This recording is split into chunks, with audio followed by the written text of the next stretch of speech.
मित्रों, वसंत गुरु जी का प्रणाम। इन दिनों शादी की चर्चाएं चल रही है, खूब निमंत्रण आ रहे हैं, कितने शादी समारोह में जा रहे हैं और हाजमा भी बिगड़ रहा है। नींद भी पूरा नहीं होने से मस्तिष्क में बड़ा लोचा हो गया है। इन दिनों शादी रात में ही होता है। दिन वाली शादी की परंपरा अब लुप्त प्राय हो गया है। अब शादी मतलब एक समारोह, एक लाइटिंग, फाइटिंग और भोजन, किस्म किस्म की भोजन, तरह तरह की व्यंजन और खाना पाना, एक धांसू पार्टी। और लड़की लड़का के बीच में भी एक ज़बरदस्त फोटोग्राफी, वीडियोग्राफी वगैरह वगैरह। क्यों ना हो भाई, जीवन के इस मुकाम में अब वो बंधने जा रहे हैं। दोनों जीवन एक साथ जीने जा रहे हैं।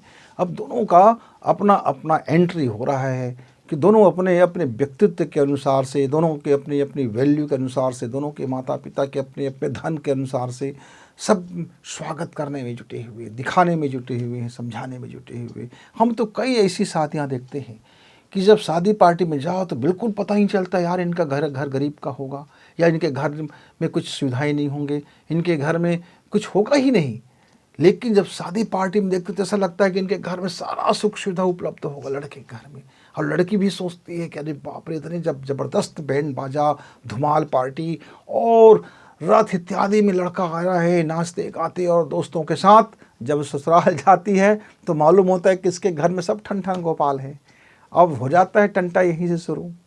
और कई बार लड़कियों के घर में बेश होता है कि खूब धूमधाम से शादी किया गया। लड़का वाले सोचते हैं वाह मेरा ससुराल तो बड़ा धनाढ़ है, मेरा ससुराल में बड़े ज़्यादा। या उसके बाद फिर बोल देते हैं भैया आज के बाद अब राम राम जी, अब तेरा मेरा कुछ नहीं है, अब तो जो भी है लड़की का अब संभालो। मालूम हो जाए कि लड़की में भी कई तरह की समस्याएं हैं और अब वो लड़के वाले भी सोचते हैं वाह वाह क्या फंस गए यार। पर बहुत से दंपतियां, 90% दंपतियां बिल्कुल पछताते नहीं हैं। उनके जीवन में एक बढ़िया से चलता है, क्योंकि लड़की के माता पिता भी समझदारी से करते हैं और लड़के के माता पिता भी। अब यहाँ होता क्या है मित्र, समझने की बात है। जब हम विवाह करते हैं तो विवाह पहले पहले हमारे समय में विवाह करते थे तो हमको दबावपूर्वक विवाह कराई जाती थी। हमने शादी लगा दी, चलो आपको बारात जाना है। हम जाते थे बारात। अब जा कर के हम एक अजीबोगरीब जीवन में, एक कार्टून जैसी ज़िंदगी में आप रहते थे और सुहासा हमको गाइडलाइन करते जाते थे और हमारा शादी संपन्न हो जाता था। अब शादी के बाद भी हम ज़्यादा नहीं सोच पाते थे। कोई कोई दाम्पत्य जीवन सोचते थे, पढ़ा लिखा वर्ग उस समय भी सोचते थे, सोचने का काम करते थे। अब इन दिनों सारे लोग पढ़े लिखे हैं। तो मित्रों आप सोचिए, बिना सोचे शादी मत कीजिए। समझिए शादी का मतलब क्या है, बिना समझे शादी मत कीजिए। लेकिन इतना भी सोचने में वक्त मत लगाओ कि आपका उम्र गुजर जाए, और इतना भी समझने में वक्त मत लगाओ कि आप समझदारी ही खत्म हो जाए। ना सोचने की जगह रह जाए, ना समझने की। उसके बाद विवाह करोगे तो कोई मतलब नहीं रह जाता है। तब हमने हिंदू की विवाह पद्धति को समझना शुरू किया, क्योंकि मैं हिंदू जाति से ताल्लुक़ रखता हूँ, हिंदू धर्म की परंपराओं से ताल्लुक़ रखता हूँ। तब मैंने उनके प्रतीकों को देखा कि अब मेरा विवाह तो हो गया, आनन फानन जो भी है हमने समझा नहीं कि यज्ञ का क्या मतलब है, पानी ग्रहण का क्या मतलब है, दीपक का क्या मतलब है, और मातृका पूजन का क्या मतलब है, मंगरोहन का क्या मतलब है, और ये जो जो विवाह देवता होती है उनका क्या मतलब है, देवतला का क्या मतलब है, हृदरा लेपन का क्या अर्थ है, और नहडोरी का क्या मतलब होता है, पानी ग्रहणी का क्या मतलब है, टीकावन का क्या मतलब है, दही से क्यों चंदन लगाई जाती है, और समधियों का मिलन का क्या मतलब है, फिर इस सारा जावड़ का क्या मतलब है कि दुल्हा और उनके दुल्हन की भाई का जब गला मिलन का क्या मतलब है, दोनों समधि का क्या मतलब है, आशीर्वाद का क्या मतलब है। मतलब सारी परंपराएं अब होता गया और शादी आए, बाजा बजे और विवाह करके विदा करा करके ले गया और हो गया, घर बस गया। पर इन दिनों मेरे बच्चे सब समझदार हो गए हैं, पढ़े लिखे हैं, एजुकेटेड हैं। अब लेकिन उसके बावजूद भी जब नासमझी करते हैं तो मेरा समझ से बाहर हो जाता है। हम लोग ज़रा गंवार किस्म के लोग थे, हम लोग ज़रा देहाती किस्म के लोग थे। हम लोग माता पिता से ज़्यादा प्रश्न नहीं किया करते थे। बस ये मान लेते थे कि इससे शादी करना है और इनसे हमको जीवन जीना है, और जैसा भी होगा हम दोनों मिलकर के जीवन जिएंगे, जैसा भी होगा। उस समय भी बहुत से दंपतियां घर में आकर के, बहुएं अपने घर को बहुत बेहतर कर देती थी, आज भी करते हैं। बहुत से शादी हो जाता है तो उसके घर का दिशा ही बदल जाता है, नक्शा ही बदल जाता है, उनके घर का सोच विचार जीवन शैली बदल जाता है। बहुत सी लड़कियां आज भी इतनी काबिल हो जाते हैं कि अपने ससुराल में वो अपने ससुराल को स्वर्ग बना देते हैं। स्वर्ग मतलब ऐसा नहीं है कि सबको मरणासन कर दें, यहाँ स्वर्ग का मतलब है सुख समृद्धि से संपन्न कर देते हैं। उनके पास इतनी तरकीबें होती हैं, विचार होती है, कलाएँ होती हैं, हर कोई एक जैसे तो होता नहीं है। तो मित्रों, आप शादी से पहले ज़रा समझ लो इस बात, आप मनोविज्ञान समझो, हर विचार आपके शक्तिशाली होता है। यदि आपने विवाह के पहले अपने पत्नी के बारे में कुछ अनसन सोच लिया है, कुछ अनर्गल बातें सोच ली हैं और कुछ ऐसी पूर्वाग्रह पाल लिया है, तो आपका वैवाहिक जीवन कष्टकर होगा, निश्चित तौर से कष्टकर होगा, क्योंकि हर विचार आपका शक्तिशाली है। जो आप विचार करते हो, जिस विचार से आप शादी करते हो, वो विचार आपके जीवन में लागू हो जाता है। ऐसे ही कोई लड़की अपने पति के बारे में पहले से कुछ पूर्वाग्रह पाल लिया होता है और तमाम तरह की पूर्वाग्रह के बावजूद उसे शादी कर लेता है, लोगों के कहने पे, पिताजी के कहने पे, माताजी के कहने पे, या लोकाचार में। अभी उनका मन वो दिल से राजी नहीं है और कुछ का कुछ सोच रही है और शादी हो जाता है, तो कितना बेहतर से बेहतर लड़की क्यों ना हो, उनका पति के साथ अनबन होगा और रिश्ता टूटेगा। मित्रों, तो विचार की शक्ति को सबसे पहले समझ लीजिए। विवाह में विवाह करने से पहले आप जरूर सोचिए कि वास्तव में आपकी माता पिता विवाह क्यों करना चाहता है। तो मित्रों, होता क्या है, देखिए, हमने अपनी बिटिया को पढ़ा दिया। अब पढ़ाने के बाद कहते हैं कि बिटिया अब आपकी हम शादी करेंगे। तो बिटिया कहते हैं, पापा क्या मैं आपके लिए बोझ हूँ? तो बोलते हैं, नहीं बेटा, तू बोझ तो नहीं है, पर एक सही समय में विवाह हो जाने से आपको अपना परिवार को समझने में और परिवार के आपको ज़िंदगी जीने में एक वक्त मिलेगा, एक स्पेस मिलेगा, एक टाइम मिलेगा जिसमें आप अपने को बेहतर कर सकते हो। जितना ज़्यादा उम्र होगा उतना ही आपका पढ़ाव उधर कम होगा। अब मान लीजिए मित्र, आज 40 साल के बाद, 45 साल के बाद आपका परिवार क्या बनेगा? अब जो बन चुके वही तो रहेगा। आपके जीवन में कितना अवसर है? अब हमने अपनी पढ़ाई में अपनी जीवन को शुरुआत में ही हमने 25 साल लगा दिया, हो गया, बहुत हो गया। अब आपका पास 25 साल का वक्त और बचा है अपने जीवन को बेहतर करने में। उस 25 साल में कितना बच गया है? आप 25 की उम्र के हो गए, 22 की उम्र के हो गए।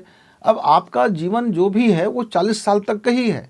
उसके बाद तो जो 40 साल तक कर लिए सो कर लिए, उसके बाद जो किए गए हैं उसी का आगे विस्तार होगा। तो आपके पास उम्र कितना बच जाएगा? आपने 30 साल में शादी की, अब आपके पास कितना जीवन को गढ़ने में बच गया? 10 साल। आपने 35 साल में शादी की तो आपको जीवन को गढ़ने में कितना वक्त मिला? 5 साल। आपने 40 साल में शादी की तो आपको जीवन के गढ़ने में कितना मिल गया? तो 0 ईयर। तो जैसे LIC का प्रीमियम होता है, जितने ज़्यादा आपका उम्र होगा उतना ही बड़ा प्रीमियम होगा, लेकिन जितने ही कम उम्र होगा उतना ही छोटा प्रीमियम होगा। अब ऐसा नहीं है कि नासमझी में हम शादी कर लेंगे तो पूरा जीवन हमको वक्त मिलेगा। मित्रों, 20 साल से कम में किसी भी तरह से शादी ना की जाए, मजबूरी है वो अलग बात है। कम से कम आपका उम्र 20 साल हो, 18 साल 20 साल हो। 18 साल इसलिए हो ताकि आप अपना 12वीं तक का एजुकेशन भी पूरा कर लें, आपका शरीर भी, ग्रंथि भी बढ़ जाए और आपका शरीर भी इस माफिक हो जाए कि जब आप दोनों का जब शादी हो तो जब दोनों का सेक्सुअल संबंध बने तो एक दूसरे का कोई मनोविकृति उत्पन्न ना हो, एक दूसरे को आप समझे, एक दूसरे के शरीर को भी समझे, मन को भी समझे, दिमाग को भी समझे और आपके पास जीवन का एक वक्त हो। तो मित्र, तो आपका उम्र टाइमिंग शुरू रहता है 20 साल से। अब आपने 10 साल बाद शादी की, 30 साल की उम्र में। उस 10 साल में आपने धन दौलत कमाने में, अपने को परिश्रम में लगा दिया, खपा दिया, अपने शरीर को खपा दिया। अब आपका ड्रीम जो भी होगा, उस ड्रीम के अनुकूल यदि लड़की नहीं हुआ तो फिर आपके जीवन में तनाव हो जाएगा। फिर आपके पास समझने और समझाने का वक्त आपके पास कम रह जाएगा। आप सीधा निर्णय लेने लग जाओगे जो आपके जीवन के लिए घातक हो जाता है। तो विचार एक शक्ति, अपने विचार को समझो। तो शादी से पहले यदि लड़का लड़की शादी का मतलब समझ जाए, शादी में होने वाले कुछ प्रक्रियाओं को समझ जाए कि दीपक क्यों जलाई जाती है, वहाँ एक अखंड दीपक जलती है, शादी की शुरुआत होती है, स्थापना होता है, देवताओं को आग्रह की जाती है कि आप आइए इस शादी में वर और वधू को आप आशीर्वाद दीजिए। क्या मतलब है इसका? कि देवता माने गुण, उस गुण को वहाँ एक सकारात्मक माहौल बना जाती है। उस दीपक की जो सकारात्मक एनर्जी है उसको वर वधू को दी जाने के लिए ये की जाती है। मातृका पूजन की जाती है ताकि मिट्टी का जो गंध है, ये जो संस्कार है, मिट्टी के जो ग्राह्य गुण हैं, मिट्टी में जो सृजन का क्षमता है वो इनके परिवार के जीवन में फलित हो। फिर सील रखी जाती है, एक ऐसा पत्थर रखा जाता है, एक मजबूत आचरण, सील मतलब आचरण, एक ऐसा विचार, एक ऐसा आचरण जिसके ऊपर परिवार आज टिकने वाला है, उसके ऊपर में आपको अपना जीवन शैली। फिर यज्ञ की भावना मतलब अपने हिस्से की कुछ सुख सुविधाएं त्याग देने की भावना, परिवार की भावना, माने परिवार को एकजुट करने के लिए, परिवार को समझने के लिए अपने आप को यदि हम यज्ञ की तरह जीवन जीते हैं तो मेरे जीवन में प्रकाश हो, यज्ञ की भांति हमारा जीवन हो। और पानी ग्रहण मतलब एक ऐसा सूत्र, एक ऐसा जल कि निर्मलता के साथ, निर्भार के साथ हम पूरा का पूरा दोनों पक्ष एक दूसरे को घुल मिल गया, हमने पूरा का पूरा सराबोर कर दिया। पानी में जो आपका रंग डाली जाती है, औषधि गुण डाली जाती है, एक पदार्थ घोली जाती है, उस पदार्थ से ये जो हमारा हस्त होता है, हमारा जो कर होता है, इसमें ईश्वर पूरे प्रतिनिधि होता है, मेरे पूरे शरीर का प्रतिनिधि होता है और ब्रह्मा विष्णु महेश का भी वास होता है। तो इस कर में लक्ष्मी जी का भी वास होता है, लक्ष्मी भी, यानी पूरा का पूरा यह जो हाथ है, ये जो कर है, जब हम इस हाथ में जब एक दूसरे को देते हैं तो यहाँ से वहाँ तक मिलान करते हैं, यानी अपने को हम सौंपते हैं और एक दूसरे को सौंप करके एक दूसरे का मिलन होता है। मित्रों, तो विचार और सोच की जो ताकत होता है वो बहुत हो ज़्यादा हो जाता है। इसलिए आप देखते हैं शादी की प्रक्रिया में लड़का लड़की सहज हो जाते हैं। शादी से पहले यदि हम लोगों का कभी हम एक दूसरे से मिलते नहीं थे, जुलते नहीं थे, मालूम नहीं होता था, लेकिन शादी की प्रक्रिया में हम एक दूसरे के हो जाते थे और शादी के अंत तक, गठबंधन के होते होते तक लड़का लड़की एक दूसरे को स्वीकार भी कर चुका होता है। इतनी प्रभाव होता है उस यज्ञ का, उस दीप जलने का, उस वातावरण का, उस जो प्रक्रियाओं का इतने प्रभाव होता है कि दोनों बहुत सहज हो जाते हैं। जो पहले असहज थे अब बिल्कुल सहज हो गए। लेकिन यदि आपके जीवन में सहजता नहीं आया है तो फिर आपकी शादी में लोचा होने वाला है, क्योंकि जब वो प्रक्रियाएं गुजरती हैं, वह सकारात्मक ऊर्जाएं, वह देव आग्रह, वह नव आग्रह और वो प्रक्रिया ही आपके जीवन में इतना बेहतरीन कर देता है, विचारों को लागू कर देता है कि आपका जीवन उसी समय से आप एक दूसरे को बहुत सहजता से स्वीकार कर लेते हैं। मित्रों, तो जो प्रतीक है, चाहे कलश का प्रतीक है, दीपक का प्रतीक है, यज्ञ का प्रतीक है, 7 वचनों का प्रतीक है, पानी ग्रहण का प्रतीक है, हरिद्रा लेपन का प्रतीक है और मातृका पूजन का प्रतीक है, बारात आगमन का, द्वार चाल का प्रतीक है। द्वार में आप आते हैं तो आपको एक अग्नि से आपके सिर को, ललाट को आशीर्वाद के रूप में माताएं बहनें जो हैं 3 बार, 5 बार, 7 बार इस तरह से एक जलता हुआ दीपक आता है, उसमें आप वो हाथ में पानी रखता है और उस दीपक के प्रकाश को आपके सिर तक ले जाता है। वो एक आशीर्वाद देता है कि इसकी तरह से आपका जीवन में प्रकाशमान हो और जल की तरह से ठंडकता भी रहे। एक एनर्जी का ट्रांसफ़र करते रहता है हर माताएं आशीर्वाद दे करके आपके सिर तक, आपके माथे तक अपना शुभ कामना, शुभ आशीष का ट्रांसफ़र करते रहते हैं। मित्रों, ये एक एक्यूप्रेशर और ऊर्जा विज्ञान का बहुत शानदार ये नमूना है कि मैं अपना आशीर्वाद, अपना टेलीपैथिक माध्यम से अपना आशीर्वाद अपने हाथ, अपने मस्तिष्क तक ले जाऊंगा और शुभ भावना से ले जाऊंगा, अच्छी भावना से, और आप उसको ग्रहण करने को राजी हो जाओ तो इतना आशीष, इतनी बरकत आपको मिलेगा। मित्र, तो एक जो परंपरा बनाया गया है कि किस तरह से आपको द्वार में पूजा की जाती है, आपके द्वार में आगमन में पूजा की जाती है। हिंदू रीति रिवाज में ससुर उनको आगे बढ़ करके दामाद को पूजा करते हैं, गले से लगाते हैं और माताएं, जितनी भी माताएं होते हैं वो उनको भर भर के दोनों हाथों से आशीर्वाद देते हैं और नेंग भी देते रहते हैं, जिससे जितना बन पड़ता है उतना नेंग भी देते रहते हैं। एक चीज़ को आप सोचिए, ज़रा विचार कीजिए। शादी से पहले तमाम जितने भी रीति रिवाज हैं आप ज़रा उसको एग्जामिन कीजिए,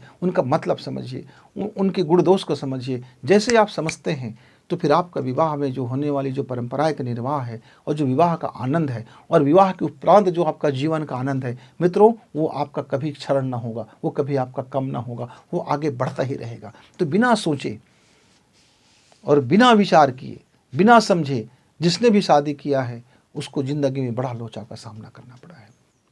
तो आप पढ़े लिखे वर्ग हो, आप समझदार वर्ग हो, आप समझिए, ज़रा एक प्रतीकों को समझिए, एक सिस्टम को समझिए और समझने के बाद फिर लड़की लड़का एक जोड़े में बंध जाइए। फिर आपका देखना आपका विवाह कैसे शुभ नहीं होता है। वो शुभ विवाह ही होगा क्योंकि अब आपका सोच शुभ हो गया है, आपके अवचेतन शुभ हो गया है, आपका ग्राह्य क्षमता शुभ हो गया है, आपकी परंपराएं शुभ हो गई है, आपका जीवन में शुभता आ गया है, आपके जीवन में सुचिता आ गया है और आपका जीवन ग्राही बन गया है। अब ऐसे समय में जब विवाह करोगे तो दोनों जीवन एक दूसरे के पहले ही वैचारिक हो चुका है, ऊर्जा रूप में पहले एक दूसरे के एक हो चुके हैं, पहले ही विचार रूप से एक हो चुके हैं। अब केवल शरीर का एक होना बचा है, और वो विचार और ऊर्जा, शारीरिक ऊर्जा, जो सूक्ष्म शरीर, जो अवचेतन मन, सूक्ष्म शरीर और चेतन मन जब एक हो चुका है तो शरीर के एक होने में कोई वक्त नहीं लग जाता है मित्रों। तो जो सबसे ज़्यादा 90% पावरफुल हमारा जीवन में होता है वो मेरी सूक्ष्म शरीर होता है, मेरी अवचेतन अवधारणा होती है, मेरे विचार होता है, मेरा सोच होता है,